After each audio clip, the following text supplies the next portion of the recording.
आज हल्द्वानी की तारीख में एक अजीम समा रूहानी मिशन की तरफ से कायम की हुई रूहानी मजलिस में ऐसा लगता है हवा का मौसम बता रहा है वो जुल्फ अपनी लहरा रहे हैं। क्या बात है भाई, सुभान अल्लाह। सवारी तैबा से चल पड़ी है, हुजूर तशरीफ ला रहे हैं। सुभान अल्लाह। वो आएंगे, आते होंगे, अभी आएंगे। वो आएंगे, आते होंगे, अभी आएंगे। यही सोच के हमने महफिल को सजा रखा है। हमारा इंट्रोडक्शन तो सिर्फ इतना ही है जो दुनिया आज हमें पहचानती है। या रसूल अल्लाह, तेरे इश्क की बदौलत मुझे जिंदगी मिली है। वाह, क्या बात है। मेरी बात बन गई है तेरी बात करते करते। सुभान अल्लाह। है जो जिंदगानी बाकी ये इरादा कर लिया है, तेरे मुनकिरों से आका मैं मरूंगा लड़ते लड़ते। क्या बात है, सुभान अल्लाह। बड़ी अजीब बात है। मैं आप हजरात के दरमियान यहाँ आया, इलाके की जोग्राफियत मालूम करना मेरी आदत रहती है। इत्तिफाकी बात है, मौलाना शाहिद साहब अजहरी ने ये मुझे बताया कि ये चौक भी मुजाहिद चौक कहलाता है। सुभान अल्लाह। और यकीनन यहाँ मुजाहिदीन को होना भी चाहिए। और शायद 17 नंबर भी है कुछ, जो हमारे बद्र की तारीख भी है। क्या बात है भाई, सुभान अल्लाह। जहाँ 17 नंबर बद्र की तारीख याद दिलाई जाए और नाम भी मुजाहिद हो तो वहाँ के बंदे को बुज़दिल होना ज़ेब नहीं देता। क्या बात है भाई। नारे तकबीर, नारे रिसालत, लब्बैक या रसूल अल्लाह, लब्बैक या रसूल अल्लाह। ऐ सुन्नी नौजवानों, आपके इस जलसे पाक में आने से कबल डॉक्टर समी साहब ने मुझे ये हालात भी सुनाए और बता रहे थे कि यहाँ किस तरह की वाहियात और खुराफात भी चल रही हैं। लेकिन साथ में एक अफसोसनाक खबर ये भी मिली, ये एक इतना बड़ा गंजान आबाद इलाका जिस पर जालिमों की बुरी नजर लगी हुई है और वो तुम्हारे घरों से तुम्हें बेघर करने की कोशिश में लगे हुए हैं। एक बात याद रखो, मैं आज के इस मिंबर से उन्हें पैगाम दे करके जाता हूँ, तुम क्या तुम्हारे बाप दादाओं ने भी उखाड़ने की कोशिशें की हैं। क्या बात। और सिर्फ ये एक खित्ता नहीं है, एक खित्ता नहीं है, इन कीड़ों की तो कोई हैसियत नहीं। इनका बाप इजराइल मिलकर गज़ा को कुछ नहीं कर सका। कत्ल करने का मतलब फना करना नहीं होता। इजराइल जैसी जालिम ताकत जिसके पास सुपर पावर ताकतें, पेट्रोट मिसाइल भी हैं, दादा अमेरिका साथ में खड़ा हुआ है, यूरोपीय यूनियन साथ में खड़ी है और निहत्ते कंकरियां लेकर खड़े होने वाले बच्चों का मुकाबला कर रहे हैं।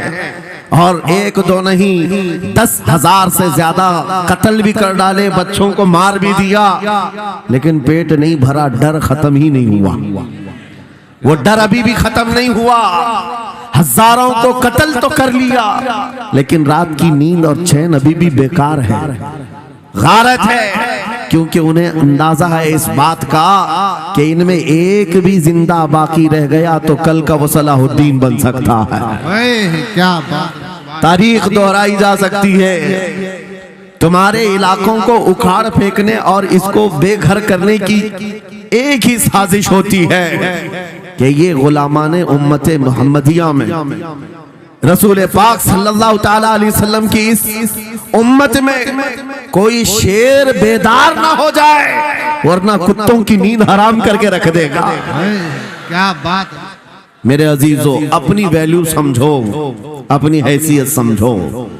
जब तुम्हारे साथ बुरी नजर लग जाए तो तुम्हारे उरूज और इर्तिका की मंजिलें शुरू हो जाती हैं। उन जालिमों को ये तारीख याद होना चाहिए कि जब मेरे ख्वाजा सरकार गरीब नवाज हिंदुस्तान तशरीफ लाए थे, उनके आने के बाद जो कुछ भी उनके साथ किया गया, उनके बाप दादाओं ने तारीख बताई होगी।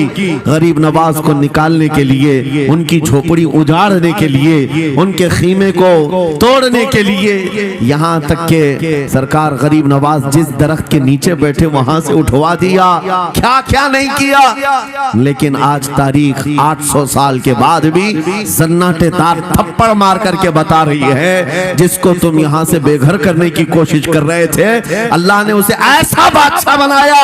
तुम्हारी हुकूमतें 5 साल के बाद डील डोल होने लगती हैं, और उस मर्द कलंदर की हुकूमत 800 साल से चल रही है, वो भी गर्दनों पर नहीं लाखों दिलों पर हुकूमत कायम है। क्या बात है भाई, सुभान अल्लाह। कुरान में अल्लाह फरमाता है, वअम्मा मा यनफउन्नास फयमकुतु फिल अर्द, जो लोगों को नफा देता है वो जमीन में बरकरार रहता है।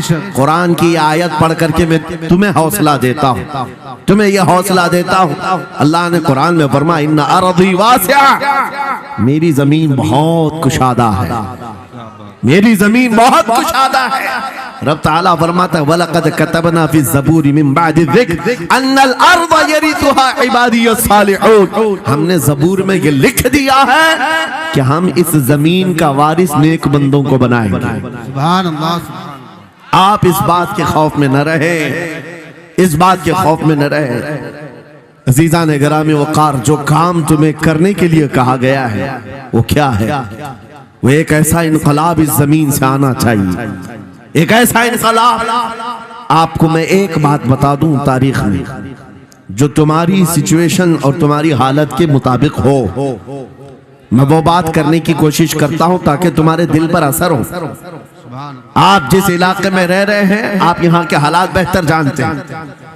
वो दिन याद करो जब नबी पाक सल्लल्लाहु तआला अलैहि वसल्लम ने ऐलान नबूवत फरमाया मक्का में, और उसके बाद कुफ्फार और मुशरिकीन का जुल्म शुरू हो गया। गरीब सहाबा को पकड़कर मारते थे। हजरत बिलाल हबशी, हजरत खुबैब इब्न अदी, हजरत खब्बाब इब्न अल-अरद, हजरत ज़ैद बिन दसना, हजरत अम्मार बिन यासिर, ये वो सहाबा हैं जिनको सिर्फ मारा नहीं गया है, आग में तपाया गया है। सब कर लिया। मॉब लिंचिंग मक्का के जालिम करते थे बहुत। और एक दिन ऐसा आया, तवज्जो मैं जो कहने जा रहा हूं, नबी पाक सल्लल्लाहु तआला अलैहि वसल्लम हरम पाक में दाखिल हुए, मस्जिद हरम में आए। खाने काबा की चाबी उस वक्त उस्मान बिन शैबा के पास हुआ करती थी, जो ईमान लाए हुए नहीं थे। हज़रत उस्मान गनी नहीं है, वो दूसरे उस्मान है। उस्मान बिन शैबा के पास काबे की चाबी होती थी। हुजूर पाक सल्लल्लाहु अलैहि वसल्लम ने उनके पास आकर के कहा, उस्मान काबे की चाबी दो, दरवाजा खोल के मैं अंदर जाना चाहता हूं। उन्होंने कहा, नहीं, तुम हमारा दीन छोड़े हुए हो, हमारे दीन से तुम बरगश्ता हो, मैं तुम्हें काबे में अंदर आने नहीं दूंगा। किससे कहा? कायनात के आका मौला रसूलुल्लाह। हुजूर ने कुछ नहीं कहा। तवज्जो, मेरे आका ने फरमाया, उस्मान याद रखना, एक दिन ये चाबी मेरे पास होगी, और ये चाबी मैं जिसको चाहूंगा दूंगा, और कयामत तक उससे कोई चाबी छीन नहीं सकेगा। सुभान अल्लाह, सुभान। इतनी बड़ी बात, जबकि मक्का के हालात बहुत अलग थे। जगह जगह सहाबा को मारा जा रहा था, और छुप छुप करके इस्लाम की तबलीग की जा रही थी। उस जमाने में मेरे आका फरमाते हैं, उस्मान ये चाबी एक दिन मेरे हाथ में होगी काबे की, मैं जिसे चाहूंगा अता करूंगा, और फिर कयामत तक उससे कोई चाबी नहीं छीन सकेगा। यह हदीस पाक में मौजूद है। उस्मान बिन शैबा कहते हैं, पहले तो मुझे हंसी आई, क्योंकि ये खाने काबा की चाबी की जिम्मेदारी आम नहीं होती, खानदानी है, बरसों से चली हुई विरासत के साथ आती है। और ये इस तरह से मुझे कह रहे हैं कि चाबी इनके पास चली जाएगी। और फिर उस्मान बिन शैबा कहते हैं, इनके हालात देख करके तो लग नहीं रहा था कि चाबी जाएगी, लेकिन जलाल जिस अंदाज में गुफ्तगू हो रही थी, ये देखकर डर भी लग रहा था कि कहीं ये सचमुच चाबी ले तो नहीं लेंगे। फिर उस्मान बिन शैबा कहते हैं, वो हालात भी आ गए कि जब रसूलुल्लाह हिजरत करके चले गए मक्का से, सहाबा भी घर बार छोड़कर चले गए। उस्मान बिन शैबा कहते हैं अब तो दिल मेरा चौड़ा हो गया, कहां मुझसे चाबी लेने की बात कर रहे थे, कहां इनका घर भी नहीं बचा, घर भी छोड़कर जाना पड़ा। अगर कल तुम्हारा घर छोड़कर जाना पड़े तो मेरी ये बात याद रखना, इस हदीस को याद रखना। हुजूर पाक हिजरत करके चले गए, सहाबा भी अपने घर बार सब छोड़कर मदीने चले गए। उस्मान बिन शैबा कहते हैं अब तो मेरा सीना चौड़ा था, कहां ये चाबी की बात करते थे, कहां अपना घर भी नहीं रख सके। साल गुजर गया, 2 साल गुजर गए, 3 साल गुजर गए, 4 साल गुजर गए, 5 साल गुजर गए, 6 साल गुजर गए। हिजरत के बाद फिर वो दिन आ गया जब नबी पाक सल्लल्लाहु अलैहि वसल्लम 10,000 सहाबा के साथ 20 रमजानुल मुबारका को मक्का में फातह मक्का बनकर दाखिल हो रहे हैं। सुभान अल्लाह, सुभान अल्लाह। 6 साल के बाद वापस ही है जब हुजूर तशरीफ लाए। मक्का की गलियों में अब मुकाबला करने की किसी की हिम्मत नहीं थी, ताकत नहीं थी। हुजूर पाक जैसी हरम मक्का में दाखिल होते हैं, सारे इधर उधर छुप करके भाग रहे थे जिन्होंने जुल्म किया था अपने दौर में। कोई इसके घर भाग रहा है, कोई उसके घर भाग रहा है। वो दिन आएगा, याद रखो, वो दिन याद रखना। कुफ्फारे मक्का भाग रहे थे, जान बचा रहे थे, और मेरे आका काबे के पास खड़े होकर के ऐलान कर रहे थे आज तुम्हारी जान बख्श दी गई है, आज तुम्हारे लिए रहमत का दिन है, हम आज किसी के साथ मुकाबला नहीं करेंगे। हुजूर अपनी रहमत के खैरात बांट रहे हैं। फिर अब सुनो, 10,000 सहाबा के साथ जब मक्का मुकर्रमा में मेरे आका दाखिल हुए, अब खाने काबा खोलने की बात थी। चाबी किसके पास है? उस्मान बिन शैबा के पास। बुलाया रसूलुल्लाह ने, कहा है उस्मान बिन शैबा? आए, सर झुकाए हुए आए, ईमान लाए हुए नहीं थे। कहा लाओ चाबी। चाबी दे दिया हुजूर के हाथ में। कहा है उस्मान क्या मैंने ये बात नहीं कही थी, एक दिन ये चाबी मेरे हाथ में आएगी। वो सर नहीं उठा सके, सर झुकाए खड़े रहे। मेरे आका ने अपने हाथों से चाबी खोला, खाने काबा का दरवाजा खोला, और वहां से सारे शिर्क व कुफ्र की आलाइशों को पाक किया। फिर उसके बाद चाबी बंद करके अब सुनो, मेरे आका बाहर आए और फरमाया आज मैं ये चाबी ऐसे आदमी के हाथ में दूंगा जिससे कयामत तक कोई छीन नहीं सकेगा। क्या बात है, सुभान। कितना बड़ा फरमान है मेरे आका का। सुभान। हुजूर ने जब ये फरमाया तो जो बड़े बड़े सहाबा थे उनके दिलों में ख्वाहिश थी काश चाबी हमें मिल जाए, हमारे खानदान में चलती रहे। वहां सिद्दीक अकबर भी हैं, फारूक आजम भी हैं, उस्मान इब्न अफ्फान भी हैं, हैदर कर्रार भी हैं, रिदवानुल्लाहि अलैहि मजमाइन। सब सहाबा के दिल में ख्वाहिश थी ये चाबी हमें मिल जाए। मेरे आका सल्लल्लाहु अलैहि वसल्लम ने सबकी तरफ देखा और फिर आयत पढ़ी, इन्नल्लाह यअमुरुकुम अन तुअद्दुल अमानाति इला अहलिहा। बेशक अल्लाह तुम्हें हुक्म देता है अमानत उसके अहल के सुपुर्द कर दो। ये आयत पढ़ करके मेरे आका फिर उन्हीं शख्स को बुलाते हैं जिनके पास पहले से चाबी थी। उस्मान बिन शैबा करीब आओ, करीब आओ। वो कहते हैं मेरी तो हालत गैर थी, आज तो मैं मुजरिम बनकर के आया था, कैदी बनकर के आया था, मुझे तो आज मारा जाना था, ईमान लाए हुए नहीं थे। हुजूर ने कहा ये चाबी वापस मैं तुमको ही देता हूँ और सुबह कयामत तक ये तुम्हारे खानदान में रहेगी। सुभान अल्लाह। इतना कहना था, उस्मान बिन शैबा ने पुकार कर कहा ला इलाहा इल्लल्लाहु मुहम्मदुर रसूलुल्लाह। क्या बात है, सुभान। मेरे अजीजों आज भी जाकर देख लेना, दसियों बादशाह आए होंगे, सैकड़ों हुकूमतें बदल गई होंगी, खाने काबा की चाबी आज भी उस्मान बिन शैबा के खानदान में ही मौजूद है। वो सहाबी रसूल। मैं ये हदीस इसलिए आपके सामने अर्ज किया, तुम उस रसूल के उम्मती हो, उस रसूल के उम्मती हो जिन्हें एक बार ललकार करके चैलेंज कर दिया गया था कि काबा की चाबी नहीं देंगे। मेरे आका सल्लल्लाहु अलैहि वसल्लम ने अपने जलाल और जमाल के संगम के साथ ऐलान फरमाया था ये चाबी मेरे हाथ में होगी। आज उस हबीब कायनात रसूल कायनात सल्लल्लाहु अलैहि वसल्लम की उम्मत को मैं ये हदीस सुना करके अर्ज कर रहा हूँ, हालात अगर मक्का जैसे आ गए तो नर्वस मत हो जाना, हमारा घर लुट जाएगा, हमारी चाबियां चली जाएंगी, हमारे कुआर दरवाजे बंद हो जाएंगे। उस नबी को याद करना, आका आपका उम्मती अगर बेघर किया जा रहा है, आपकी तरफ से मदद आ जाए और आएगी, मेरा यकीन है मदीने से आवाज आएगी। आज ये जालिम कुत्ते अगर तुम्हारा दरवाजा बंद करते हैं, इंतजार करो, इंतजार करो, कुछ देर की खामोशी है, फिर शोर आएगा। आज कुत्तों का वक्त है, कल हमारा दौर आएगा। नारे तकबीर, नारे रिसालत, अज़मते रसूल, शाने रसूल, फैजाने औलिया इकराम, फैजाने आशिक़े रसूल।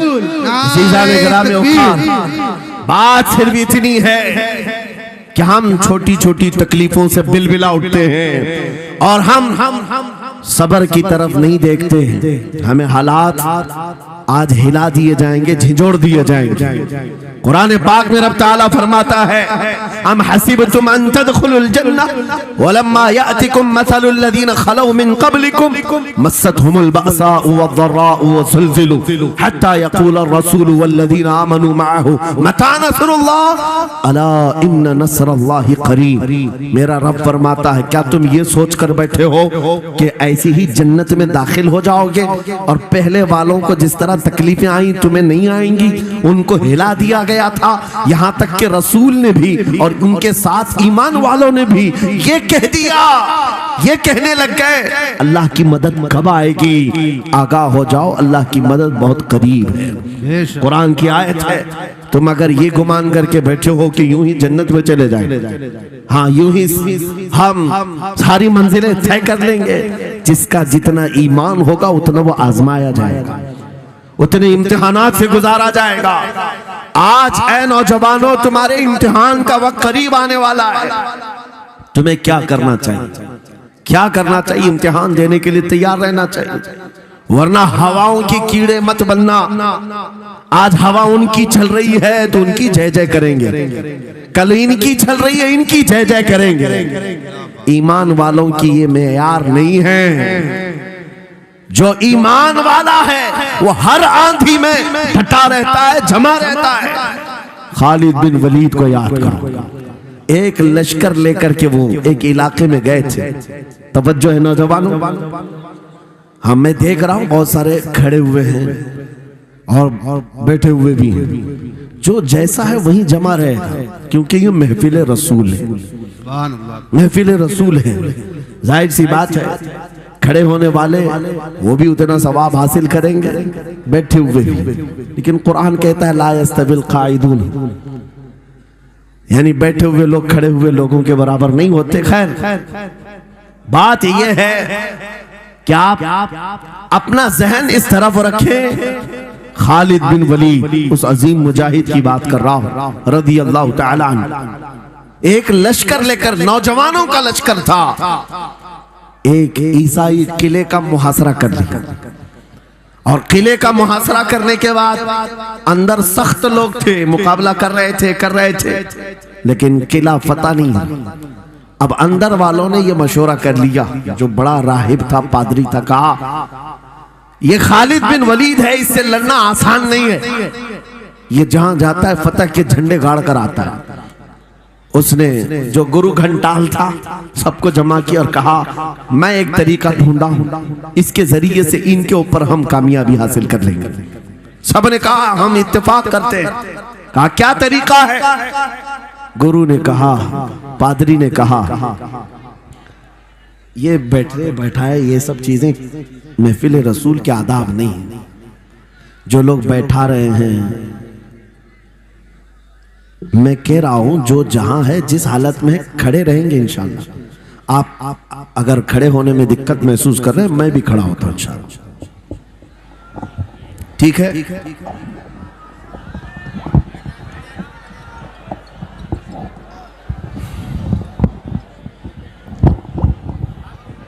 सुभान अल्लाह।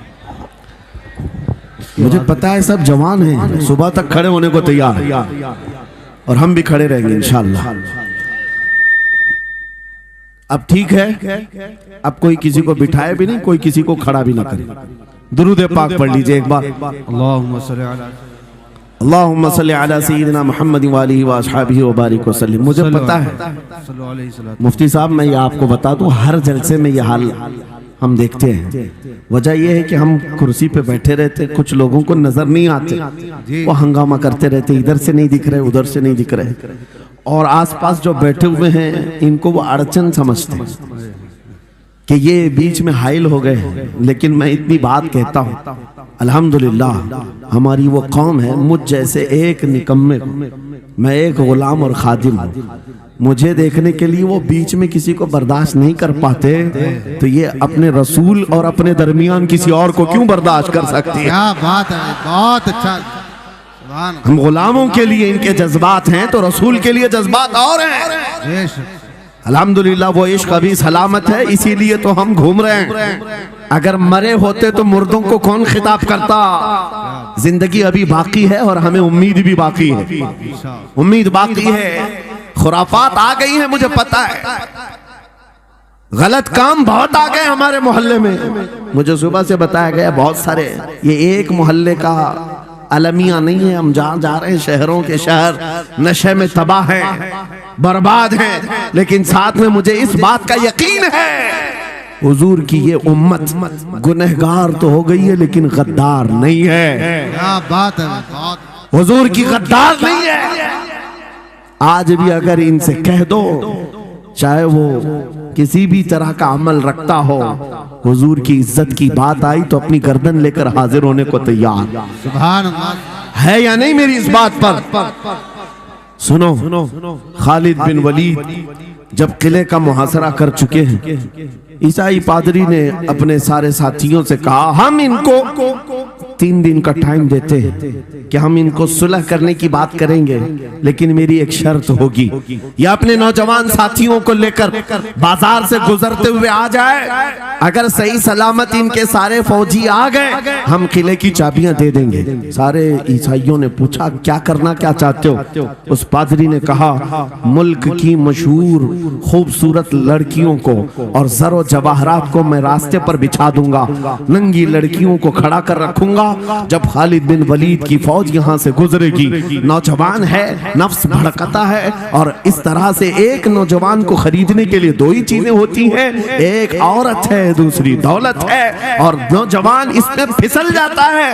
मैं जानता हूं कि जब ये दोनों चीजें सजा कर रख दी जाएं, खालिद बिन वलीद के ये लश्करी टूट पड़ेंगे औरतों पर और दौलत पर, हम आसानी से इन पर काबिज हो जाएंगे। सबने वाह वाह किया, तालियां बजाई, और पादरी आकर खालिद बिन वलीद से कहता है, हम आपसे लड़ना नहीं चाहते, हम आपसे मुकाबला नहीं करना चाहते, आप 3 दिन के बाद अपने लश्करियों को लेकर इस बाजार से गुजरते हुए आ जाइए, सही सलामत अगर आप पहुंच गए तो किले की चाबियां आपके हवाले कर दूंगा। तवज्जो, खालिद बिन वलीद ने कहा, मंजूर है, ये शर्त मैं इत्तेफाक करता हूं। वापस आए, अपने साथियों से कहा, जंग नहीं करनी है, लेकिन एक ही शर्त उन्होंने रखा है, 3 दिन के बाद इस बाजार से गुजर कर हमें जाना है, लेकिन कोई ना कोई हरबा तो होगा, कोई ना कोई साजिश तो होगी, हर चीज के लिए तैयार रहना। खालिद बिन वलीद अपने उन नौजवान लश्करियों से कह रहे थे, ऐ नौजवानों, तवज्जो से सुनना इस बात को, आज भी दुनिया ये सारे हरबों पर अमल कर रही है हमारे साथ, हमारे नौजवानों के साथ। खालिद बिन वलीद के 3 दिन गुजर गए, ईसाइयों ने अपनी तैयारियां खूब कर ली, बाजार में ओरियां लिबास में, आधे लिबास में नंगी लड़कियों को खड़ा किया, सरो जवाहरात दौलत के अंबार बिछा दिए। जब खालिद बिन वलीद के सिपाही मैदान में गुजरते हुए उस बाजार में आते हैं, पहला कदम रखा था, नजरें पड़ गई, खालिद बिन वलीद रुक गए, पलट गए, अपने लश्करियों से कहा, वही आज मैं तुमसे कह रहा हूं। उन्होंने कहा था, ऐ नौजवानों, ऐ रसूलुल्लाह के शहदाइयों, तुम्हारी इम्तिहान का दिन है, आज तुम्हारे इम्तिहान का दिन है। अगर तुम्हारा कदम फिसल गया, सुबह क़यामत तक तुम पर लानतों की फटकार होगी, और अगर जमा रहा सुबह क़यामत तक अल्लाह की रहमत के फूल बरसाए जाएंगे। नौजवानों ने पूछा करना क्या है हमें, आज कौन से इम्तिहान में कामयाब होने का तरीका क्या है इस इम्तिहान में। खालिद बिन वलीद ने कहा कुछ ना करना, बस अपने रसूल की सुन्नत पर अमल करना। कहा हम तो करते हैं, यहाँ क्या करना है। खालिद बिन वलीद कहते हैं मैंने मेरे मुस्तफा करीम को देखा है, जब रसूलुल्लाह मदीने के बाजार से गुजरते थे अपनी नजरें नीची करके जाते थे। आज तुम बाजार से जा रहे हो, बस इस सुन्नत पर अमल कर लो, अपनी हया की नजरें झुका कर चलना, फिर उसके बाद अल्लाह मालिक है। खालिद बिन वलीद के जोश और वलवले से भरी हुई ये तकरीर ऐसी असर कर गई। वो नौजवान एक दो नहीं थे, सैकड़ों की तादाद में थे, सर झुकाए बाजार से ऐसे चल रहे हैं। तारीख निगार कहते हैं वो इस तरह से चल रहे थे कि उनके सरों पर अंडा भी रख दिया जाता तो नहीं गिरता, ना इधर हिलाए ना उधर हिलाए, ना इधर देखे ना उधर देखे, और बराबर अपनी नजरें जमीन पर झुकाए हुए तेजी से चलते हुए उस किले के फाटक तक पहुंच गए। वहां वो पादरी साहब इंतजार में थे, भटक गए होंगे, औरतों से भिड़ गए होंगे, दौलत जमा कर रहे होंगे, मगर ये दीवाने ठुकराते हुए हर दौलत और उरियानियत को उस किले के फाटक तक पहुंच गए। पादरी सामने आया, किले की चाबियां वादे के मुताबिक खालिद बिन वलीद की गोद में डाल दिया और कहा एक बात बताओ ऐ खालिद, एक बात तो बताओ, ये जो तुमने जमात, ये जो तुमने लश्कर जमा किया है सिपाहियों का, ये इंसान है या फरिश्ते हैं, इनके दिल है या नहीं, इनकी ख्वाहिशात है या नहीं, इनके जिस्मों में नफ्स है या नहीं। हमने मुल्क की सबसे खूबसूरत तरीन औरतों को खड़ा कर दिया था, दौलत को बिछा दिया था, इनमें से एक भी उसकी तरफ तवज्जो नहीं किया। खालिद बिन वलीद मुस्कुराकर जो जवाब देते हैं वो हमारा ईमान होना चाहिए। क्या जवाब देते हैं? फरमाते नादान, ऐसी उन आंखों को तू खरीदने की कोशिश कर रहा था जिन आंखों में पहले से जमाले मुस्तफा बसा हुआ। क्या बात है, सुभान अल्लाह।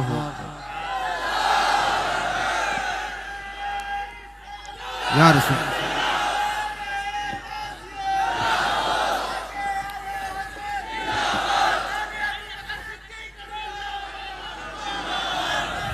ये जो लोग लाइट के करीब हैं इनसे गुजारिश है कि आप हट जाएं, करंट लग। मेरे अजीजों, ये जवाब था।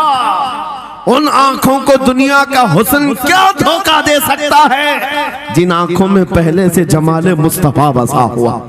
और तारीख ने बार बार ये गुमराह करने की कोशिशें की, एक बार नहीं, दो बार नहीं। कलयुबी में एक हिकायत है, हजरत शहाबुद्दीन कलयुबी ने लिखा है, 3 भाई एक ईसाई बादशाह की कैद में आ गए थे। तीनों सगे भाई थे और जवान भी थे। जवान ज्यादा है इसलिए खिताब कर रहा हूं, इसका मतलब ये नहीं है कि बूढ़ों के लिए कोई नसीहतें नहीं। इंसान है, नफ्स है, तो सबके लिए, सबके लिए। 3 जवान कैद में आ गए। बादशाह ने उनको ऑफर दिया कि मेरे दीन में आ जाओ, मैं सिपाही बना लूंगा, वजीर बना लूंगा, मगर वो रसूलुल्लाह के गुलाम थे, मेरे आका के शहदाई थे। कहा इतनी आसानी में तो हम दीन नहीं बेच सकते। तवज्जो है नौजवानों, ये सब तुम्हारे साथ हो रहा है। दौलत तुम्हें दिखाकर, हुस्न तुम्हें दिखाकर अगर दुनिया खरीद सकती है तो लानत है ऐसे तुम्हारी जिंदगी पर, तुफ है। फिर वो कैसा ईमान वाला है, कैसा मुसलमान है जिसने अपने नबी की मोहब्बत को हल्की चीज में बेच दिया। उसका कोई ताल्लुक नहीं है। अला ला ईमान अलिमल्ला मोहब्बत अला, आला हजरत ने लिखा है उसका ईमान ही नहीं जिसके दिल में मेरे आका की मोहब्बत नहीं। क्या बात है, अगर मोहब्बत है तो सौदा नहीं करोगे। 3 भाई एक बादशाह की कैद में आ गए और उनको ऑफर दिया गया, दीन बदल लो, हमारे दीन में आ जाओ, छोड़ देंगे। सख्त थे, जमे हुए थे, डटे हुए थे। कहा नहीं, कहा जल्लाद को बुलाओ, कोड़े मारो। कहा तैयार हैं हम। इतना नहीं, बादशाह इतने गुस्से में था, जल्लाद को बुलाया और कहा एक कढ़ाई लाओ, तेल डालो और खौलाओ। तेल डाल करके खौलाया गया। जब तेल खोलने लगा, इन तीनों में से बड़े भाई को उठाकर तेल में डाल दिया। चलते हुए तेल के अंदर जब उस नौजवान को डाला गया तो फौरन दम जदन में रूह निकल गई, शहीद हो गई। दो भाई देख रहे हैं, अपने बड़े भाई की मौत देख रहे हैं। ये हालात आ गए, ये बातें याद रखना। थोड़ी देर के बाद बादशाह ने दूसरे से कहा, अब बताओ तुम्हारा क्या इरादा है। दूसरे ने कहा, अब तो और भी तुमने सख्त कर दिया इम्तिहान, हम तो अपने नबी को धोखा नहीं दे सकते और ना ही मेरे शहीद भाई को। बादशाह ने दूसरे को उठाया और तेल में डाल दिया, खोलते हुए तेल में डाल दिया, 2 शहीद हो गए। तीसरा जो था वो 22 साल 25 साल के बीच का था। ये भरी जवानी है, अंगारा होता है, हर नौजवान को ये लगता है कि ये दिन हमारे ऐश के हैं। दुनिया में जहां चमकती हुई चीज को देखता है, दिल दे बैठता है, माँ बाप से भाग जाता है, घर बार को छोड़ देता है, उसको हर अच्छी चीज बुरी लगने लग जाती है। ये उम्र बड़ी खतरनाक मंजिल पे आ जाती है। नौजवानों, जो इस उम्र में बच गया इंशाअल्लाह वो आगे भी बच जाएगा, आगे भी बच जाएगा। 22 साल का खड़ियल जवान है, जिसके सामने उसके 2 भाइयों को खोलते हुए तेल में डाला गया, उसकी कैफियत क्या होना चाहिए। अब पूछा गया, तुम्हारा क्या इरादा है।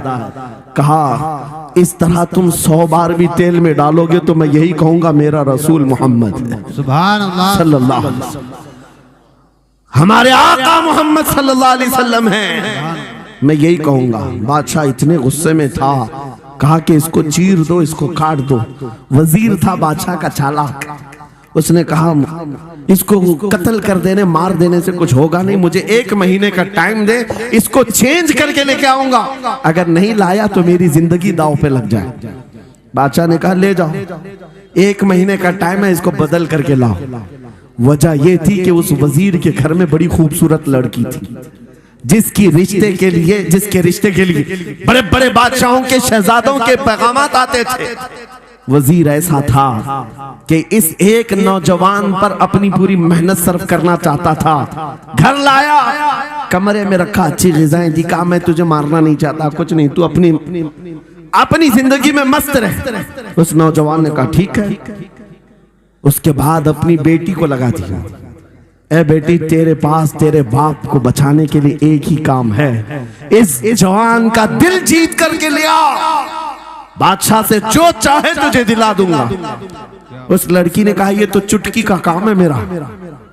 जिसके पास हुस्न होता है उसे ऐसा लगता है हर किसी को अपने दामे फरेब में फंसाएगी। इतना आसान नहीं है, हर कोई लट्टू नहीं होता। रात को जब ये लड़की आती, नौजवान मुसल्ला बिछाता, सजदे में चला जाता, और वो खड़ी रहती, बैठी रहती, खड़ी होती, बैठी होती, रात गुजर जाती, वो ओंग ओंग कर चले जाती। कितने दिन हो गए, रोजाना वो बात तक नहीं करता, सर तक नहीं उठाता, उसका सजदा लंबा ही होता चला जाए। जब वो चली जाए, सजदे से उठ जाए। महीना गुजरने को आया, तंग आ गई, कहा उस जवान को, ए नौजवान, ए पत्थर दिल के लड़के, जरा उठकर एक बार मुझे देख तो ले। मेरे हुस्न को देखने के लिए बादशाहों के शहजादे बेचैन रहते हैं, बड़े बड़ी जगहों से मेरे निकाह के पैगामात आते हैं, मगर मेरे बाप की इज्जत की सलामती के लिए मैं तेरे साथ लगी हूँ। क्या बात है, तुझे गुरूर कितना है, मुझे देखता क्यों नहीं। नौजवान ने सर उठाए बगैर कहा, बस तू अपने मकसद में कामयाब नहीं हो सकती, वापस चली जा, इसलिए कि इन आंखों में एक ही हुस्न बस रहा है, वो आमिना के लाल का हुस्न है। क्या बात है, नारे तकबीर, बस वो एक हुस्न बसा हुआ है, और उस हुस्न को धोखा नहीं दिया जा सकता। सुभान अल्लाह। वो खातून के दिल में, उस लड़की के दिल में ऐसी हैबत तारी हो गई, ऐसी हैबत तारी हो गई, कपकपाने लग गई और खड़े होकर कहने लगी, मैं दिल से गवाही देती हूँ कि तू भी सच्चा है, तेरा दीन भी सच्चा। सुभान अल्लाह, सुभान अल्लाह। उठ जा, मुझे आजाद कर इस तमाम वाहियात जिंदगी से, मैं तेरे साथ आने को तैयार हूँ, तेरे दीन में भी और तेरे निकाह में भी। नौजवान खड़ा हुआ, कहा कि ये ईमान लाई हुई है। उस खातून ने कहा, मैं तेरी बेड़ियां खोलती हूँ, मैं यहाँ से जाने का रास्ता फराहम करती हूँ, दुनिया जिसको फंसाने के चक्कर में थी, अक्सर ये देखा गया है वो खुद अपनी गर्दन मुस्तफा के कदमों में देने को तैयार। क्या बात है। शर्त इतनी है कि मोहम्मद से वफा तूने, तो हम तेरे हैं। ये जहां चीज है क्या लौह कलम तेरे हैं। सुभान अल्लाह। सब तुम्हारा हो सकता है, सब तुम्हारा होगा। बस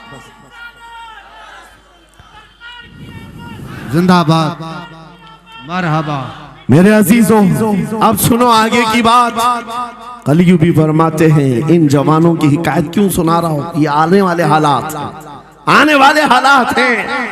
कहते हैं रात की तन्हाई में उस खातून ने उस नौजवान की बेड़ियां खोल दी, हुजरे का दरवाजा खोल दिया और उसको लेकर के निकल गई। कहा रास्ता मैं बताती हूँ, सल्तनत की सरहदें मैं उबूर कराती हूँ, फिर तेरी मर्जी, अगर मुझे साथ रखना है तो ले चल अपने दयार में, या फिर छोड़ना है तो छोड़ दे। उस नौजवान ने कहा कि ठीक है साथ चलो। रात के वक्त ये दोनों तन्हा साथ चल रहे थे। ये भागे हुए लोग नहीं है, ये ईमान पर इस्तिकामत वाले लोग, सुभान, ये हुस्न पर फिदा होने वाले लोग नहीं। रात के वक्त जब चल रहे थे, आधी रात गुजरी हुई थी, अचानक घोड़ों के दौड़ने की आवाज आई। बहुत अहम बात कर रहा हूं, घोड़ों के टाप की आवाजें आने लग गई। अब ये दोनों डर करके एक दरख्त के पीछे छुप गए। उन्हें लगा बादशाह को खबर हो गई, बादशाह ने हमें पकड़वाने के लिए पूरी फौज भेज दी है। वजीर को भी पता चल गया होगा। ये डरे सहमे हुए दरख्त के पीछे छुपे हुए थे कि अब क्या होगा इसके बाद। घोड़ों के दौड़ने की आवाज कम होती गई, कम होती गई, और इनके दरख्त के आगे आकर सारे घोड़ों की आवाज रुक गई, सब रुक गए। और ये दरख्त के बाहर सर नहीं निकाल रहे थे। बाहर आई हुई जमात ने इनका नाम लेकर पुकारा, फला बिन फला बाहर आ जाओ। ये नौजवान कहता है, जब मैं बाहर आकर देखा ये बादशाह की फौज नहीं थी, इसके दोनों शहीद भाई पूरी जमात के साथ घोड़ों पर सवार हैं। सुभान अल्लाह। जिनको बादशाह ने खोलते हुए तेल में डाला था, वो घोड़ों पर सवार आ रहे हैं। नौजवान देख करके हक्का बक्का रह गया। पूछा भाईजान आप कैसे आए, आप कैसे आए। उन दोनों भाइयों ने कहा, ऐ हमारे नन्हे भाई, क्या तुझे पता नहीं अल्लाह ने फरमाया वला तक़ूलू लिमन युक़तलु फी सबीलिल्लाहि अमवात बल अहयाउ वलाकिन ला तशउरून। जो अल्लाह की राह में मारे जाएं उन्हें मुर्दा मत कहो, वो जिंदा है, तुम्हें उसका शऊर नहीं। ये सिर्फ तू हमें देख रहा है, पहचान रहा है। तुझे पता है ये जो जमात हमारे साथ आई है आम लोगों की नहीं, ये बदर खंदक के सहाबा की जमात है। सुभान अल्लाह, सुभान अल्लाह। बहुत अच्छा या रसूल अल्लाह, मरहबा। अल्लाह। बात सिर्फ इतनी है, बात सिर्फ इतनी है, अगर तुम अल्लाह के सच्चे बंदे बन जाओ, हुजूर के वफादार बन जाओ, पूरी दुनिया तुम्हारे लिए घुमा दी जाए, हालात तुम्हारे लिए बदल दिए जाएंगे।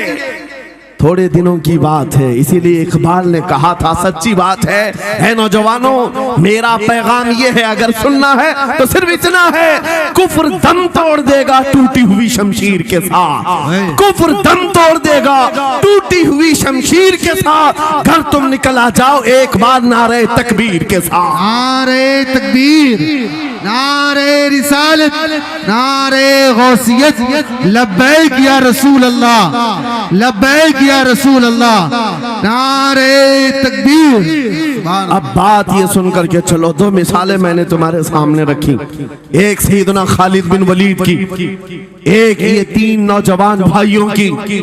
दोनों जगह पर भी मैंने आपके सामने रखा दुनिया ने किस जरिए से हमें खरीदने की कोशिश की। खालिद बिन वलीद के जवानों को भी दुनिया औरत और दौलत से खरीदना चाहती थी, इन तीन जवान भाइयों को भी दुनिया दौलत और औरत से खरीदना चाहती थी। आज भी वही सिचुएशन है। आज अगरचे सामने तुम्हारे सामने नहीं लाया जाता, लेकिन हर एक की मुट्ठी में इंटरनेट पहुंचा करके, गंदी तस्वीरें तुम्हारे सामने पहुंचा करके तुम्हारे ईमान को खरीदने की दुनिया कोशिश में लगी हुई है। आपको पता है पूरी दुनिया की सबसे बड़ी इंडस्ट्री पोर्नोग्राफी की है। ये बॉलीवुड और हॉलीवुड कुछ नहीं लगते उसके सामने। पोर्नोग्राफी जो और यहाँ गंदी फिल्में बनाने वाली इंडस्ट्री सबसे बड़ी है। करोड़ों अरबों डॉलर उसमें खर्च किए जाते हैं। किस वजह से? तुम्हारी आंखों की हया खत्म हो जाए, तुम्हारे ईमान का कत्ल हो जाए। आज नौजवान ये समझता है मेरी मुट्ठी में मोबाइल है, मुझे कौन देख रहा है। ये घर के अंदर तारीकी में बैठ करके अपनी आंखों का सौदा कर रहा है। इन और यहाँ तस्वीरों को तुम अपनी उंगलियों के पोर से हिला हिला करके देख रहे हो। एक बात याद रखना, हो सकता है तुम्हारी माँ से पोशीदा है, तुम्हारे बाप से छुपी हुई हरकत है, तुम्हारे भाई और दोस्तों से छुपी हुई हरकत है। कुरान कहता है यअलमु खाइनतल अयुनि वमा तुख्फी सुदूर, वो अल्लाह है जो तुम्हारी आंखों की खयानत को देख रहा है, तुम्हारे दिलों में छुपे हुए हालात को भी वो जानता है। इसलिए याद रखना, आज हमारी की हुई हरकतों के लिए मेरा मौला फरमाता है फमन यअमल मिस्काल ज़र्रतिन खैरन यरा वमन